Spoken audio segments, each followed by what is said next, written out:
బాగున్నారా? ఇది నా దేవునార్థం చూసుకుందామా? చిన్న విషయం పాడుకుందామండి. నూతనమైన ఈ జీవ మార్గమందున నూతన జీవం ఆత్మాభిషేకమే నూతన సృష్టిగా నన్ను మార్చెను. నూతన సృష్టిగా నన్ను మార్చెను. శాశ్వత కృపను నేను తాళంచగా కానుకనైతిని నీ సన్నిధిలో. కానుకనైతిని నీ సన్నిధిలో.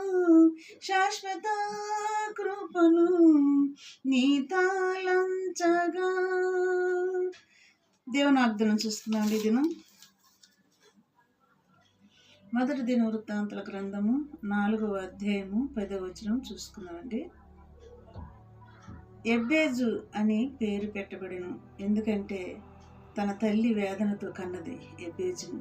ఎబ్బేజు అని పేరుకి మరి వేదన అని అర్థం.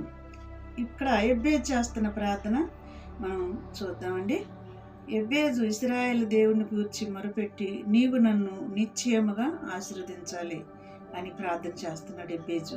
నీవు నిశ్చయముగా నన్ను ఆశీర్వదించు, నా సరిహద్దుల్ని విశాలపరిచి నీ చేయి నాకు తోడుగా ఉండ దయచేసి నాకు కీడు రాకుండా దానిలో నుండి నన్ను తప్పించుము అని ప్రార్థింపగా దేవుడు అతని మనవి చేసిన దానిని అతనికి దయచేసిను. చూడండి, ఇక్కడ ఎబ్బేజు చేసిన ప్రార్థన మరి అన్నీ విన్నాడు దేవుడు. ఆశీర్వదించాడు, తన తలాన్ని విశాలపరిచాడు, తన చేయిని కూడా తోడుగా ఉంచి ఎబ్బేజుని ఆశీర్వదించాడండి. మొరపెట్టాడు ఎబ్బేజు. మరి ఇలాంటి ప్రార్థన మనం చేద్దాం. దేవుని ఆశీర్వాదాలు కూడా మనం పొందుకోవటానికి ఇలా మొరపెడదాం దేవుని ఎదుట. ఎబ్బేజు తన అన్నల కంటే కూడా హెచ్చించాడండి. అంత గొప్ప ప్రార్థన పరుడు ఎబ్బేజు కూడా. మరి అతన్ని చూసి మనం కూడా అలాంటి ప్రార్థన చేద్దాం. మరి ప్రార్థన చేద్దాం, దేవుడు రాకడ కూడా మనం సిద్ధపాటు కలిగి ఉందాం. చిన్న ప్రార్థన అండి. స్తోత్రములు ప్రభువా, ఎబ్బేజులాగా ప్రార్థన చేసేవారికి మమ్మల్ని సిద్ధపరిచి నీ రాకడికి మమ్మల్ని ఆయుధపరిచి సహాయం చేయమని యేసయ్య నామములో అడుగుతున్నాం తండ్రి. ఆమేన్. God bless you.